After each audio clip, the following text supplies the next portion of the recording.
Video post करायला थोडंसं late झालं आहे, पण आता काय करणार? खरं सांगू ना, मला वेळच मिळत नाही आहे सध्या. कारण कामच इतके आहे ना, ब्लाऊज शिवणं, साड्यांना पिको फॉल करणं सर्व एकटीच करते ना, त्यामुळे वेळच मिळत नाही. व्हिडिओ काढला की त्याला व्हॉईस ओव्हर कसं करणार, ते करणार, त्याला एडिट कसं करणार, हे सर्व करता-करता खूप वेळ होतो आणि मग नंतर पोस्ट करायला पण वेळ भेटत नाही आणि वेळ पण निघून जातो. मग काय म्हटलं, जाऊ दे चला, लेट तर लेट. लेट जायचं पण थेट जायचं. आता काल होता रविवार आणि काल होती पौर्णिमा, त्याच्यामुळे काल मी काय रेसिपी तर दुसरी बनवली नाही. उपवासाला काय बनवणार ना, मग काय म्हटलं चला भगर आमटी करूयात. आता मी ज्या प्रकारे भगर आमटी करते ना, तर तीच दाखवण्यासाठी मी हा व्हिडिओ बनवला होता. तर सर्वात अगोदर इथे मी भगर टाकायची होती मला, तर भगर टाकून घेतली. तर सर्वात अगोदर पातेलं ठेवलं, पातेल्यात टाकलं तेल, तेलात टाकले मस्तपैकी बटाटे. आता तुम्ही बटाटे खात असाल उपवासाला तरच टाका, नाही तर काहीच हरकत नाही. त्यानंतर मी वाटण टाकलं. आता वाटणामध्ये मी थोडीशी कोथिंबीर घेतली होती, त्यानंतर मिरची घेतली होती आणि जिरं घेतलं होतं. आता जिरं आणि कोथिंबीर हे पण ऑप्शनल आहे, जर तुम्ही उपवासाला खात असाल तरच टाका. मी तर खाते त्यामुळे मी मस्तपैकी टाकलं त्याच्यामध्ये.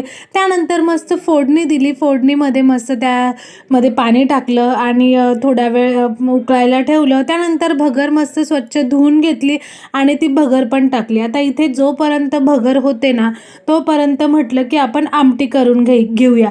आता सर्वात महत्त्वाची म्हणजे आमटीच असते. भगर तुम्ही कशीही करा, साधी सिंपल केली तरी चालते, पण आमटी टेस्टी लागली पाहिजे. तर मी इथे आमटी करायला घेतली. आता आमटी कशी केली की सर्वात अगोदर शेंगदाणे इथे भाजून घेतले, त्यानंतर त्याचे फोतरे वगैरे काढून घेतले, कढई ठेवले, कढईत टाकलं तेल आणि जे काही मगाचं वाटण होतं ना.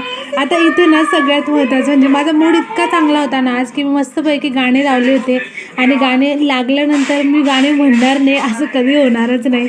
मला गाणे म्हणता म्हणताच काम करायला आवडतं. आवाज काही इतका भारी नाही आहे माझा, पण ठीक आहे, चालतंय सगळं.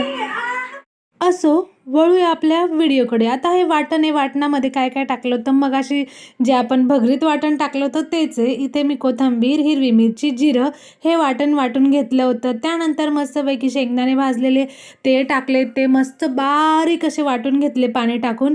आणि सर्वात महत्त्वाचं म्हणजे आता इथे मी टाकली मस्तपैकी थोडीशी दही वाटणामध्ये. तर ना 2-1 चमचे दही टाकायचं मस्तपैकी. इतकी छान चव लागते ना, आंबट गोड. आणि थोडी साखर पण टाकली होती मी नंतर, अगोदर नाही टाकली, नंतर टाकली होती. मस्तपैकी पाहिजे तेवढं पाणी टाकलं, मस्त मीठ टाकलं, थोडीशी साखर टाकली. तोपर्यंत आपली इकडे भगर पण मस्तपैकी तयार झालेली होती. मग आपली आमटी पण इथे उकळून घेतली आणि झाली आपली आमटी आणि भगर तयार. इतकी सुंदर झाली होती ना. तर चला, व्हिडिओ कसा वाटला नक्कीच कमेंट करा.